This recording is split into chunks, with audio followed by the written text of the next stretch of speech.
28 years. That's how long Bobby and Patricia Quisenberry have been waiting for justice in a quiet Vienna townhouse that became a crime scene one July morning. 2 shots, 2 lives, one missing car that would rewrite everything investigators thought they knew. In 1997, the tools didn't exist. The witnesses stayed silent. The case went cold. But time has a way of loosening tongues and sharpening science. Sometimes the dead have to wait decades to speak, but when they finally do, entire communities listen. Before we get into the story, drop a comment with your country and the time right now. The morning of July 14, 1997 broke humid and still over Lagersfield Circle in Vienna, Virginia. Officer Martinez pulled into the driveway at 8 a.m., radio crackling with the dispatcher's measured tone. A welfare check. Co-workers had reported Bobby Quisenberry absent from his federal job, something unheard of for a man whose reliability defined him. The front door stood slightly ajar. Martinez knocked, called out, received only silence. The house breathed with that particular stillness that comes after violence. Officer Johnson arrived as backup, and together they pushed through the doorway into a scene that would haunt Fairfax County for decades. Bobby Quisenberry, 56, lay in the living room. Multiple gunshot wounds to the upper body. No defensive posture, no signs of struggle, just the efficient work of someone who knew their business. Patricia Quisenberry, 55, was found nearby. Same pattern, same swift execution. Martinez keyed his radio with steady hands. 2 victims down, multiple gunshot wounds. We need detectives in the coroner. The house around them told its own story through absence. No overturned furniture, no ransacked drawers, no spray of anger across the walls. Whatever happened here was quick, purposeful, and professional. The morning humidity seemed to press against the windows as if the heat itself recoiled from what it witnessed. Officer Johnson walked through the home, documenting the scene. Normal breakfast dishes in the sink, bills stacked neatly on the kitchen counter. A life interrupted mid-sentence, mid-routine, mid-everything that made the Quisenberrys who they were. The only thing missing was their car. Detective Sarah Chen arrived at 10:30 a.m. to find Lagersfield Circle transformed into a crime scene perimeter. Yellow tape fluttered in the summer breeze while neighbors gathered at the edges of their normalcy, whispering behind cupped hands. The identification process moved with grim efficiency. Bobby Quisenberry worked for the federal government, structured, reliable, the kind of man whose absence immediately raised alarms. Patricia worked as a purchasing manager for a Northern Virginia software firm. Both victims lived ordered lives that made their violent end feel like a cosmic mistake. Detective Williams joined Chen at the scene, reviewing the initial reports. No signs of forced entry, no evidence of a prolonged altercation. The attack had been swift and decisive, professional in its execution. Neighbors hear anything? Chen asked. Nothing unusual. Mrs. Patterson across the street said she heard a car door slam around midnight, but that's not uncommon. Williams flipped through his notes. The Andersons next door were away for the weekend. The media arrived by noon.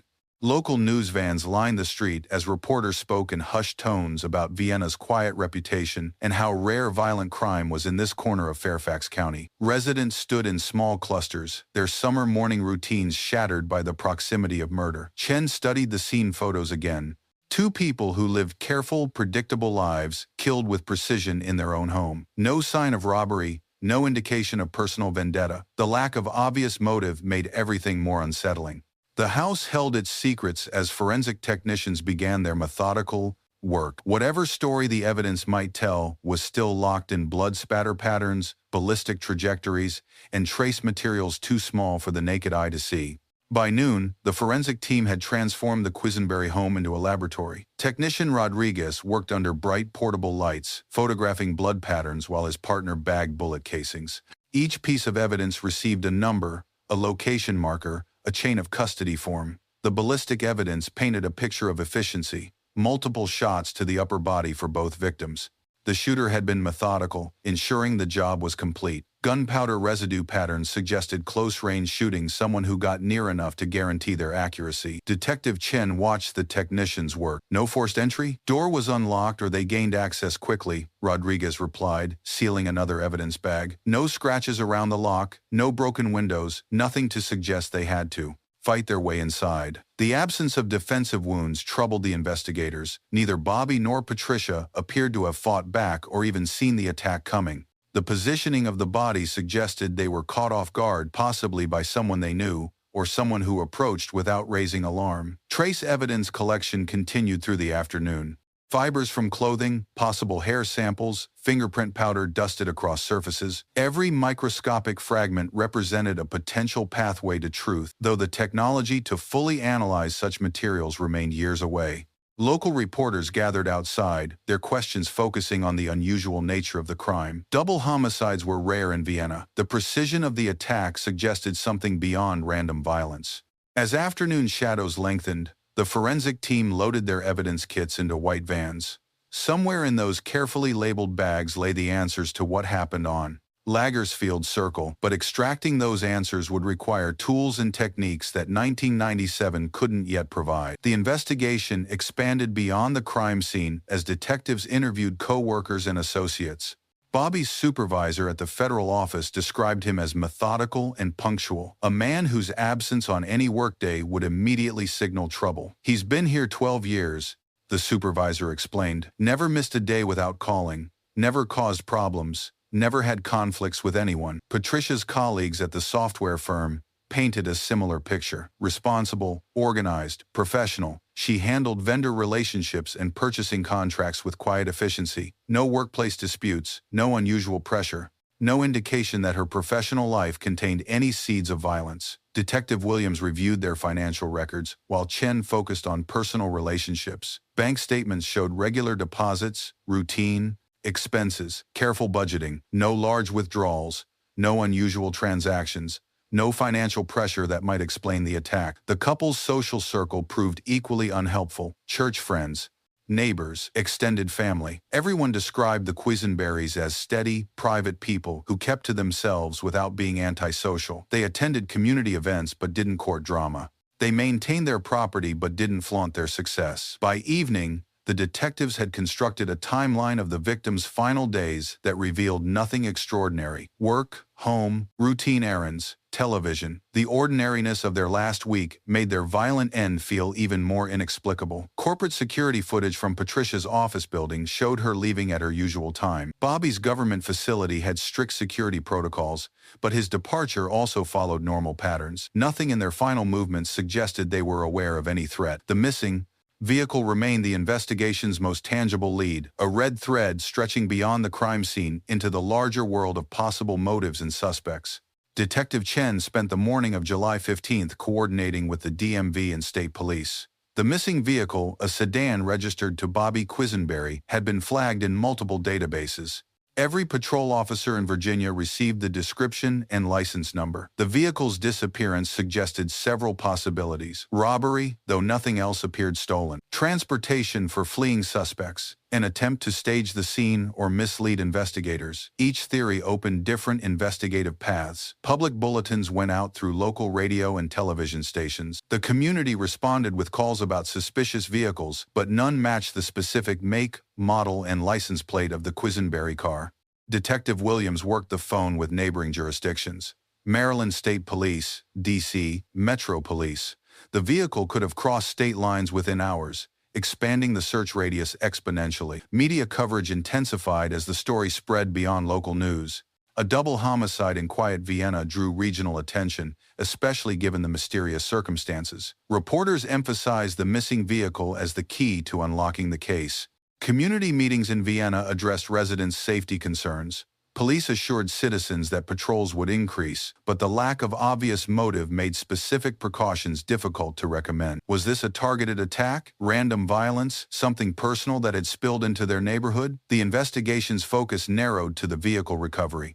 Wherever that car turned up would likely point toward the suspect's base of operations, their escape route, their geographical comfort zone. By afternoon, an alert went out across the eastern seaboard.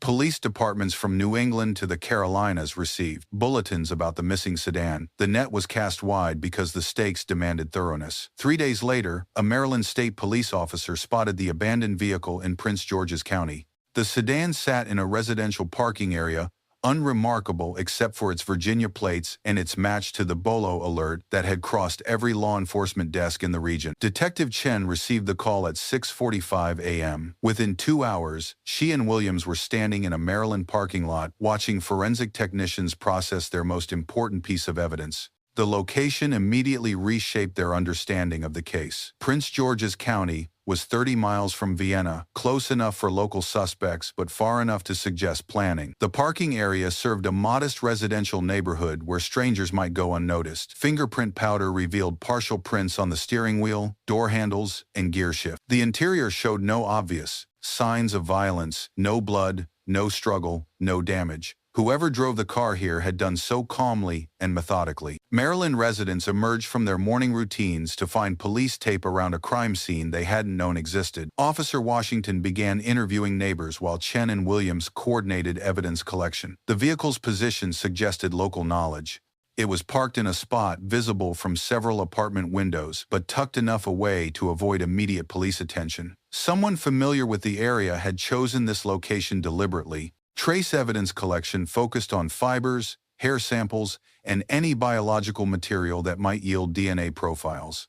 The technology to analyze such evidence remained limited, but proper collection and storage meant future testing remained possible. As afternoon sun glinted off the sedan's windshield, investigators began expanding their focus to the surrounding neighborhood. Someone had driven this car here, someone who might live within walking distance. Detective Williams spent a sweltering afternoon in late July canvassing the Prince George's County neighborhood where the vehicle was recovered. Door-to-door interviews revealed a community accustomed to minding its own business, but several residents remembered unusual activity. Mrs. Jackson, who lived facing the parking area, recalled seeing two young men near the location around the time the vehicle appeared. She described them as appearing to be in their mid-teens to mid-20s, though the distance and lighting made positive identification impossible. They didn't belong here, she told Williams. You get to know the regulars. These two were different, nervous maybe, moving quick like they had somewhere to be. Other residents provided similar descriptions. Two males, young, possibly living within walking distance since no other vehicles were seen in association with their presence. The witness accounts aligned enough to suggest accuracy without providing enough detail for identification. Detective Chen coordinated with Maryland authorities to expand the canvas. If the suspects lived locally, someone might recognize their descriptions. Community centers, schools, local businesses, anywhere young men in that age range might be known. The breakthrough felt tantalizingly close. Two suspects with approximate ages and a geographical connection to the vehicle recovery site, but names remained elusive. Without identification, the investigation couldn't move toward warrants or arrests. Interagency communication accelerated as Virginia and Maryland detectives shared information. The case had officially crossed state lines, requiring coordination between multiple jurisdictions and legal systems. As evening approached, investigators marked the neighborhood with a wider radius. The suspects might live anywhere within walking distance, a circle that encompassed hundreds of residences, apartments, and potential hiding places. August 1997 brought the investigative team back to Fairfax County Police Headquarters for a comprehensive case review. Detective Chen spread witness statements, forensic reports, and evidence inventories across the conference room table, while Williams updated their case board. Three working theories had emerged. Personal motive, someone with a specific grudge against the Quisenberries. Opportunistic crime, a robbery or home invasion that escalated to murder. Staged robbery, professional killers attempting to disguise their work as random violence. The ballistics reports remained inconclusive. The bullets recovered from the scene were common caliber, available from countless sources. No match appeared in existing databases of weapons used in other crimes. The gun or guns remained as missing as the suspects themselves. Community pressure mounted as residents demanded answers. The Vienna Town Council received calls about safety measures. Neighborhood watch programs expanded. The psychological impact of the unsolved double homicide rippled through a community unaccustomed to such violence. Detective Chen reviewed the timeline repeatedly. The couple's final week showed no unusual activity, no suspicious contacts, no indication they were aware of any threat. Their routines remained consistent until the moment someone entered their home and destroyed everything. The lack of vandalism continued to puzzle investigators. Professional killers typically left cleaner scenes, but the efficiency of the attack suggested experience or planning. Random violence usually produced more chaos. The Quisenberry scene fell somewhere between professional and personal. As August heat pressed against the conference room windows, the case folder grew thicker, with reports that led nowhere. Every avenue explored, every connection investigated, every theory tested against the available evidence. The night shift began as detectives prepared to close another day without resolution. September 1997 brought renewed focus to the two young suspects identified near the Maryland vehicle recovery site. Detective Chen coordinated with Prince George's County investigators to develop more detailed profiles of potential suspects in that geographical area. The morning briefing emphasized the suspects' apparent local knowledge. They had chosen a location that provided quick access to residential areas while avoiding immediate police attention. This suggested familiarity with the neighborhood layout and traffic patterns. Witness interviews expanded to include local schools, community centers, and employers who might recognize young men fitting the general descriptions. The age range, mid-teens to mid-20s, encompassed high school students, recent graduates, and young adults just entering the workforce. Detective Williams worked with Maryland Social Services to identify known troublemakers in the area: juvenile arrest records, probation violations, minor drug charges, any pattern that might point toward individuals capable of escalating to violent crime. Local papers picked up the story about the young suspects, generating tips from readers who thought they recognized the descriptions. Each call required follow-up investigation, but none produced verifiable names or addresses. The investigative radius expanded to include anyone within reasonable walking distance of the vehicle recovery site. Apartment complexes, Section 8 housing, extended family networks where out-of-town relatives might stay temporarily. Community meetings in Maryland addressed residents' concerns about harboring murder suspects in their neighborhood. Police assured citizens that the investigation remained active, but the lack of names or specific addresses limited their ability to make immediate arrests. Map work consumed hours as investigators plotted possible routes between the vehicle location and various residential areas. Somewhere in that web of streets lived two people who knew exactly what happened on Lagersfield Circle. The forensic lab processed ballistic and trace evidence with the methodical precision of 1990s technology. Technician Martinez examined bullet fragments under high-powered microscopes, while his colleagues ran comparative analyses against existing databases. The ballistic results confirmed multiple shots from what appeared to be the same weapon. Rifling patterns were clear enough for future comparison if a suspect gun was ever recovered. The bullets themselves were common enough to be purchased at numerous sporting goods stores without extensive background checks. Trace evidence proved more challenging. Fiber samples collected from the crime scene represented common clothing materials: cotton, polyester blends, synthetic fabrics found in millions of garments. Hair samples lacked the root structures necessary for DNA analysis using available technology. Fingerprint analysis of the recovered vehicle produced partial prints that were insufficient for positive identification. The prints appeared to belong to two individuals, consistent with witness reports of two suspects, but database searches yielded no matches. Detective Chen visited the lab regularly for updates, hoping that science might provide the breakthrough that traditional investigation hadn't delivered. Each negative result narrowed the possibilities without opening new paths forward. Public frustration grew as weeks passed without arrests.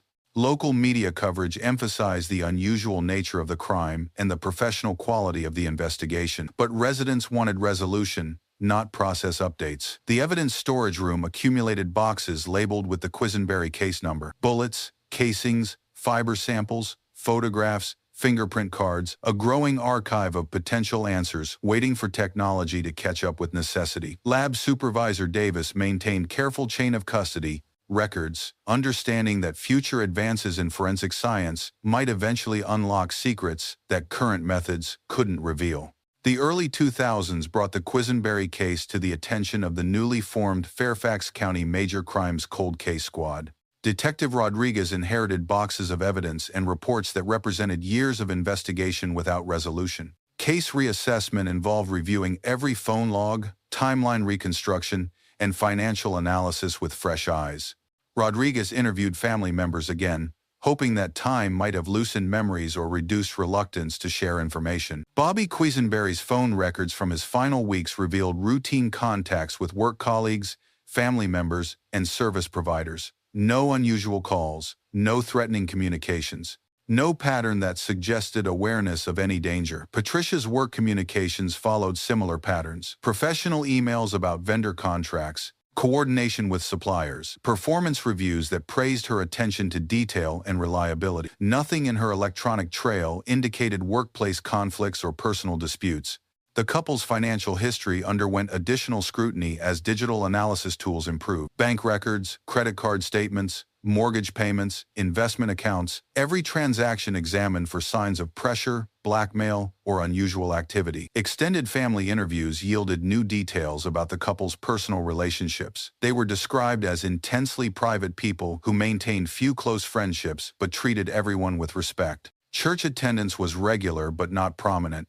Community involvement was limited but genuine. Detective Rodriguez noted how the community's memory had begun to blur the Quisenberry case with other violent crimes in Fairfax County. Media attention had moved on to newer tragedies, but the families affected by unsolved cases carried their grief across decades. The cold case roster grew longer each year, but Rodriguez understood that some investigations required persistence across generations of investigators. Throughout the 2010s, persistent cross-state collaboration between Virginia and Maryland investigators kept the Quisenberry case active in both jurisdictions. Detective Martinez worked with Prince George's County authorities to re-examine witness statements and explore new residential patterns. The Maryland neighborhood where the vehicle was recovered had changed significantly since 1997. New apartment complexes, different demographics. Many of the original witnesses had moved away, taking their memories with them to other cities and states. Archive reviews revealed that the two young suspects had never been identified by name despite extensive canvassing efforts. Their descriptions remained broad enough to fit hundreds of individuals, but specific enough to suggest actual sightings rather than imagination or false memories. Detective Chen, now approaching retirement, made regular visits to review the case files. Her institutional memory of the original investigation provided continuity as newer investigators inherited the complex web of evidence and theories. Regional crime pattern analysis revealed other double homicides in the Washington metropolitan area during the late 1990s and early 2000s. Comparative analysis showed no obvious connections, but similar efficiency and execution suggested that professional killers had been active in the region. Media coverage occasionally confused the Quisenberry case with more recent double homicides in Fairfax County cases from 2021 and 2023 that involved different circumstances, different victims, and different suspect profiles. The evidence storage room remained a repository of possibility, ballistic samples carefully preserved in climate-controlled conditions, trace materials stored according to evolving best practices, fingerprint cards maintained in both physical and digital formats. Forensic advances in DNA analysis, ballistic comparison, and trace evidence examination offered hope that solutions might emerge from evidence collected decades earlier. The major breakthrough came in 2025 when a regional television outlet decided to feature the Quisenberry case as part of a series on unsolved crimes. Producer Williams coordinated with Fairfax County detectives to ensure accurate reporting while protecting ongoing investigative interests. The television segment included an emotional interview with the couple's son, now an adult who had spent nearly 3 decades wondering what happened to his parents. His plea for renewed community attention carried the weight of generational grief. "Someone knows something," he said directly to the camera. 28 years is a long time to carry a secret. Maybe it's time to let it go. The broadcast generated hundreds of calls to the police tip line. Most were expressions of sympathy or general support, but several contained specific information about suspicious activity in the 1997 timeframe that had never been reported to authorities. More significantly, the television coverage highlighted advances in forensic science that made previously untestable evidence potentially viable. Genetic genealogy techniques that could work with microscopic DNA samples. Enhanced ballistic analysis that could identify weapon characteristics from minimal bullet fragments. Detective Foster, current lead investigator on the cold case, coordinated with state crime lab authorities to assess whether retained evidence justified expensive retesting procedures. The microscopic DNA samples collected in 1997 had been stored properly but remained below the threshold for analysis using older technology. Public interest in the case surged beyond regional boundaries as social media amplified the television segment. True crime podcast producers reached out for interviews. Amateur investigators offered theories and analysis through online forums. The renewed attention created pressure and opportunity in equal measure as law enforcement balanced public expectations with investigative realities. The Fairfax County Police Department held a press conference in response to the heightened public interest generated by the television coverage. Chief Rodriguez addressed assembled reporters while Detective Foster provided case-specific details. The Quisenberry case remains an active investigation in our Major Crimes Cold Case Squad, Chief Rodriguez announced. We continue to pursue all available leads and are utilizing advances in forensic science to re-examine physical evidence. Detective Foster clarified distinctions between the 1997 Quisenberry case, more recent double homicides that had occurred in Springfield in 2021, and Herndon, Reston in 2023. Public confusion about these separate incidents had generated false tips and misallocated investigative resources.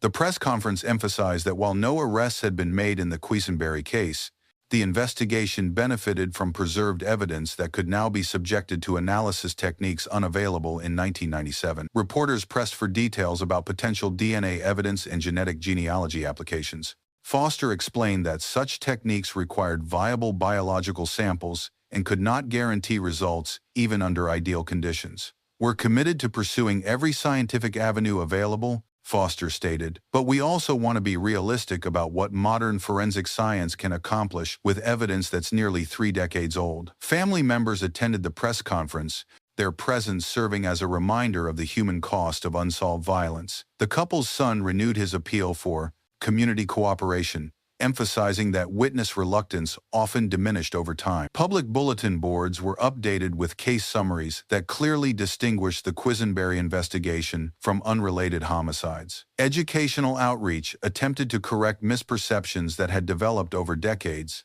Media coverage focused on the intersection of old evidence and new technology, suggesting that answers might finally emerge from materials preserved since 1997. State Crime Lab Coordinator Martinez reviewed the feasibility of extracting usable DNA profiles from evidence collected at the Quisenberry crime scene.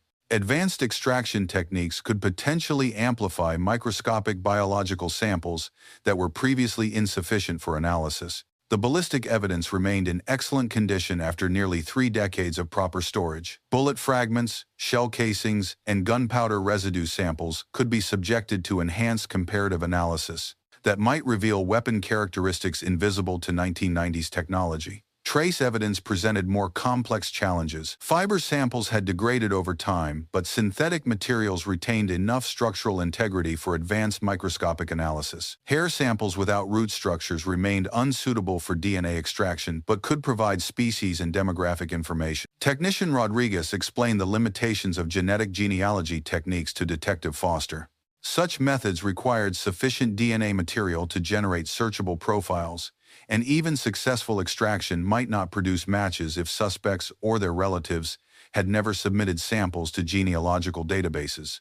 Cost considerations weighed heavily in retesting decisions. Advanced forensic analysis required expensive equipment, specialized personnel, and extended processing time. The cold case budget allocated resources based on likelihood of successful outcomes. Lab protocols required extensive documentation for any evidence subjected to destructive testing. Once consumed for analysis, physical evidence could never be re-examined using future techniques that might prove even more revealing. Online forums speculated about breakthrough possibilities while forensic professionals maintained realistic expectations about success rates.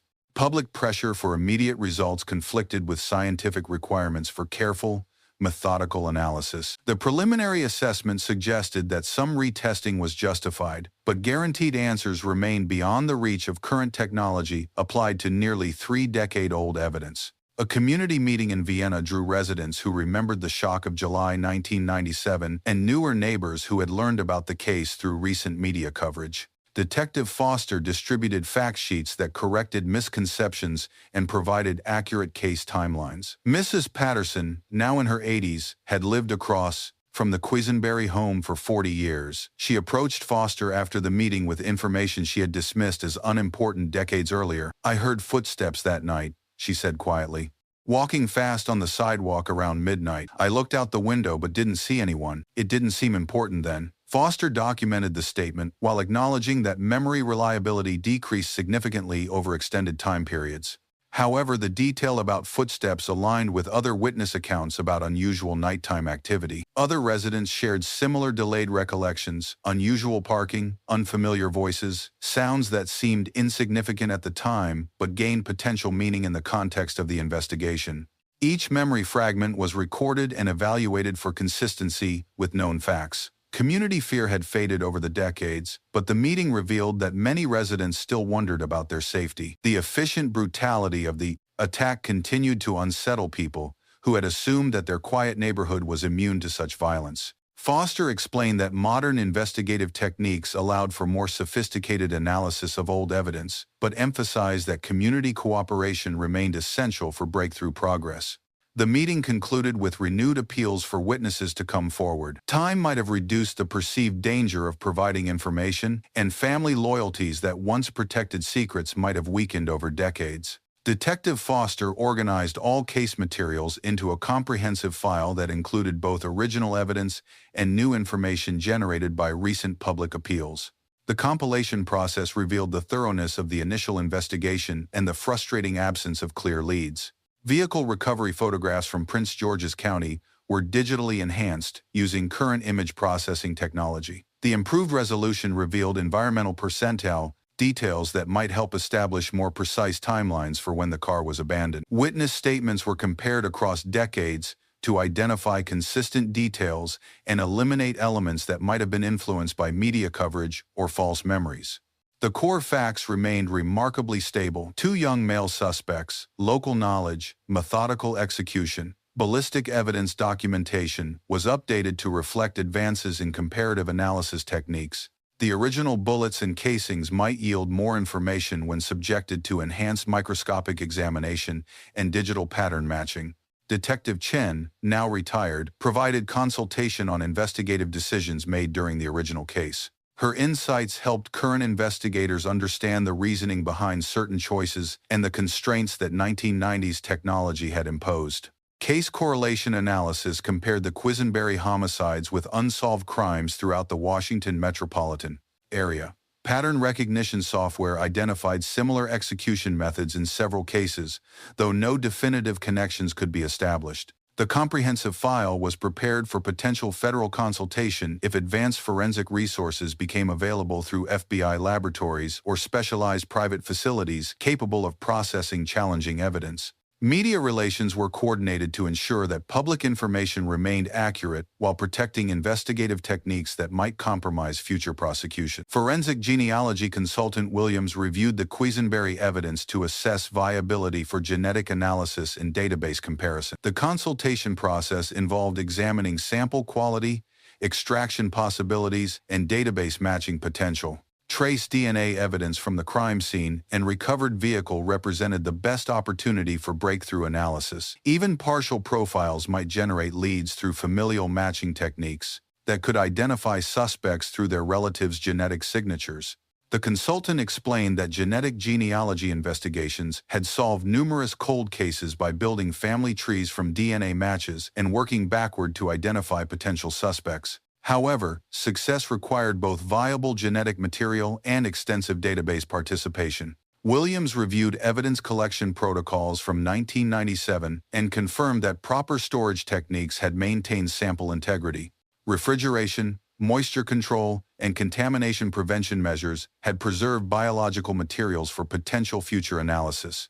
Cost estimates for comprehensive genetic genealogy investigation range from $15,000 to $50,000, depending on the number of samples tested and the complexity of database searches required. Detective Foster coordinated with department budget authorities to evaluate funding options for advanced forensic testing. Federal grants for cold case investigations provided potential resources, but application processes required extensive documentation and justification. The consultant emphasized that genetic genealogy techniques could not guarantee positive identification even under ideal circumstances.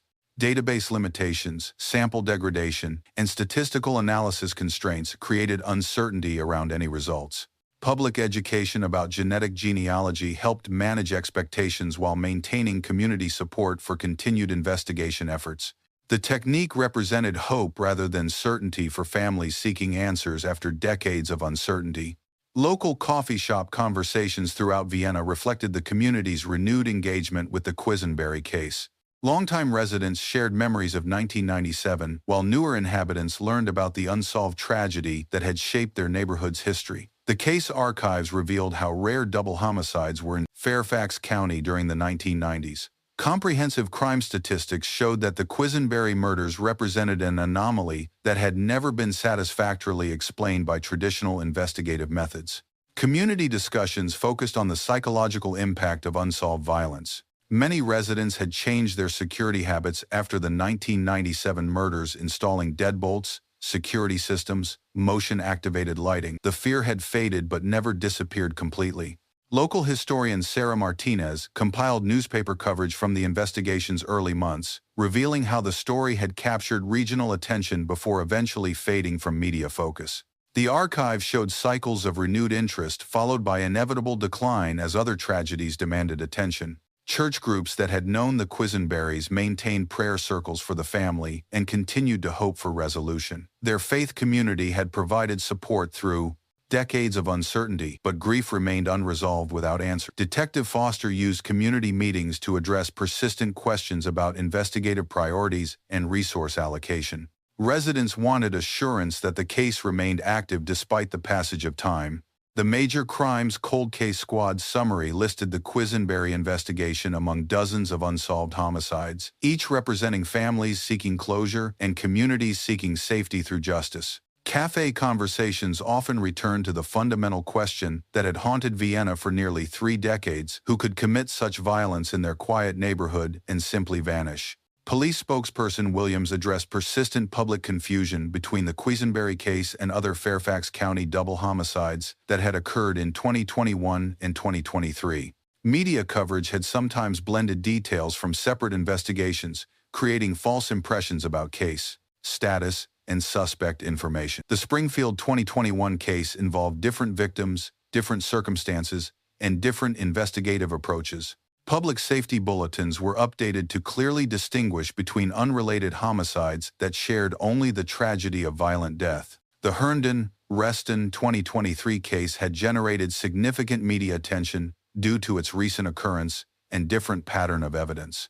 Comparative analysis showed no connections to the 1997 Quisenberry murders, despite superficial similarities in victim demographics. Detective Foster worked with media relations personnel to ensure accurate reporting that protected both ongoing investigations and public understanding. Misinformation about case details had generated false tips that consumed investigative resources without advancing legitimate leads. Public education efforts emphasized that each unsolved homicide represented a unique set of circumstances requiring specific investigative approaches. Generic solutions or pattern assumptions could mislead both investigators and the community. The Quisenberry case fact sheet was redesigned to highlight distinctive elements: the missing vehicle, the Prince George's County recovery, the young male suspects, the efficiency of the attack. These specific details distinguished it from other tragedies. Community members were encouraged to focus their tip submissions on information relevant to the July 1997 timeframe rather than conflating details from more recent cases. Correcting misperceptions required ongoing effort as social media amplified both accurate information and persistent misconceptions about case details and investigative progress. Evidence Storage Room Supervisor Martinez conducted a routine inventory of materials related to the Quisenberry case. Dust had accumulated on boxes that hadn't been accessed for months, but the contents remained carefully preserved according to evolving best practices. Ballistic evidence envelopes bore labels written in the careful handwriting of 1997 technicians: bullet fragments living room, shell casing entry hallway, gunpowder residue victim clothing. Each package represented potential answers waiting for the right analytical approach. Climate control systems maintained optimal temperature and humidity levels to prevent degradation of organic materials. The investment in proper storage had preserved evidence that might have been lost to time and environmental damage. Digital photography had replaced the original Polaroid images, but both formats were maintained to ensure that no visual details were lost to technological transitions. Crime scene photographs from 1997 showed the methodical brutality that had shocked a community. Social media comments on recent news coverage expressed hope that modern science might finally provide answers. "Justice delayed is not justice denied," wrote one commenter. "Technology has come so far. Maybe it's time." Martinez understood that public expectations often exceeded scientific realities. Evidence preservation was essential, but preservation alone could not guarantee that answers would emerge even with advanced analytical techniques. The storage room contained thousands of items from dozens of cases, a physical archive of unsolved tragedies waiting for technological breakthroughs or witness cooperation that might unlock their secrets. Each box represented families still seeking closure, communities still seeking safety, and investigators still seeking truth decades after violence had shattered their lives. Late-night fluorescent lights hummed over the state crime lab as technician Rodriguez attempted to extract usable DNA profiles from microscopic samples collected 28 years earlier. Advanced extraction techniques pushed the boundaries of what was scientifically possible with degraded biological material. The process required delicate handling of evidence that could only be tested once. Destructive analysis meant that successful extraction would consume the samples entirely, leaving nothing for future technological advances that might prove even more revealing. Preliminary results showed traces of genetic material that might be suitable for analysis, but the quantities remained below optimal thresholds for reliable profiling. Enhanced amplification techniques could potentially boost the signal, but also risked introducing contamination or false positives. Social media erupted with speculation about breakthrough possibilities as news of the retesting leaked to online true crime communities. Amateur investigators offered theories and demanded updates that the lab was not prepared to provide. Rodriguez worked through multiple extraction attempts, each one consuming precious sample material while producing inconclusive results. The science was advancing, but the evidence had been waiting for nearly 3 decades. Lab supervisor Chen reviewed the preliminary data with frustration tempered by scientific realism. We're pushing the limits of what's possible with samples this old and this small. We might get partial profiles, but they may not be sufficient for database comparison. The late-night shift continued as technicians balanced hope with reality. Somewhere in those microscopic fragments might lie the genetic signatures of 2 killers who had evaded justice for decades. Media outlets prepared stories about both breakthrough possibilities and scientific limitations, understanding that public interest required careful management of expectations. Detective Foster met with the Quisenberry family in a quiet conference room at police headquarters. The couple's son, now middle-aged, sat across from investigators who had inherited his parents' case from multiple predecessors. Forensic reports lay spread across the table, technical summaries that translated scientific possibilities into investigative realities. The DNA extraction efforts had produced partial results that were insufficient for positive identification through existing databases. "We want you to understand exactly where we stand," Foster explained. "The evidence has been preserved, and we've subjected it to the most advanced analysis available. We have potential genetic material, but it's not enough to identify specific individuals." The son's expression reflected decades of hope tempered by repeated disappointments. "What does that mean for the future? Is this the end of the road?" Foster shook her head. "Technology continues to advance. What we can't analyze today might be possible in 5 or 10 years. The evidence remains viable for future testing, and the case stays active." Family members expressed gratitude for the continued effort while acknowledging the emotional toll of extended uncertainty. 28 years is a long time to wait for answers," the son said quietly. But giving up isn't an option. Public sympathy had increased following recent media coverage, with community members offering support through letters, social media messages, and attendance at vigils marking the anniversary of the murders. The meeting concluded with renewed commitments to pursue investigative leads and maintain evidence integrity for future technological advances. Justice delayed required patience, but justice abandoned was unacceptable. The investigation remained officially open as Detective Foster prepared updated case summaries for departmental review. Evidence preservation protocols were confirmed for all ballistic materials, trace samples, and potential biological evidence that might become testable using future technological advances.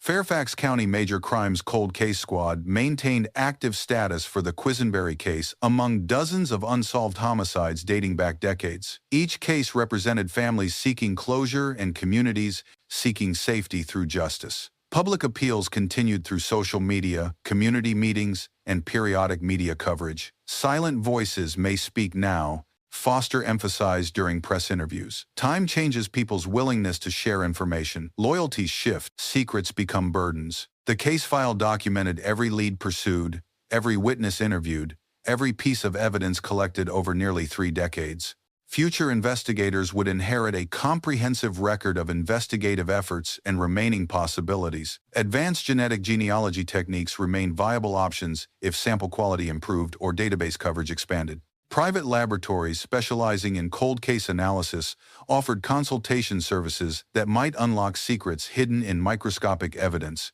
Community vigilance continued as residents understood that unsolved violence represented ongoing threats to public safety. Someone who could commit efficient double homicide and evade detection for decades posed continued risks to any community they inhabited. Detective Foster updated the cold case database with recent activities and prepared summary reports for annual review.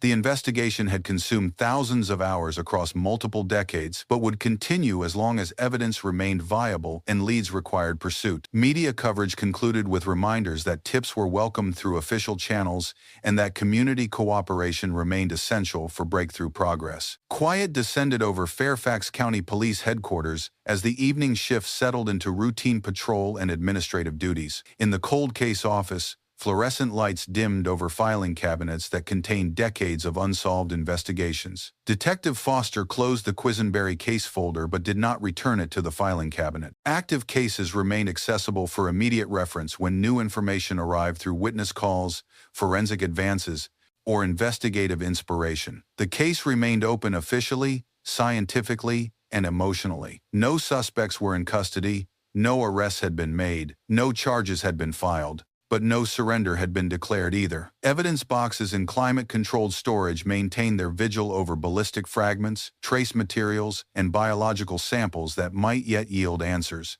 Scientific advances continued to push the boundaries of what was possible with aged evidence. The community had not forgotten Bobby and Patricia Quisenberry, though daily life had long since resumed its normal rhythms. Their deaths remained an unhealed wound in Vienna's sense of security, a reminder that violence could arrive without warning and vanish without explanation. Somewhere, 2 killers had lived with their secret for 28 years. Time had aged them, changed them, perhaps burdened them with guilt that grew heavier with each passing anniversary. Foster understood that cold cases required patience across generations of investigators. Evidence preserved today might be analyzed by detectives not yet born using technologies not yet invented. The lights went out in the cold case office, but the investigation continued in archived files, preserved evidence, and the community's collective memory that refused to let Bobby and Patricia Quisenberry be forgotten. Justice delayed was not justice denied, not yet, not ever.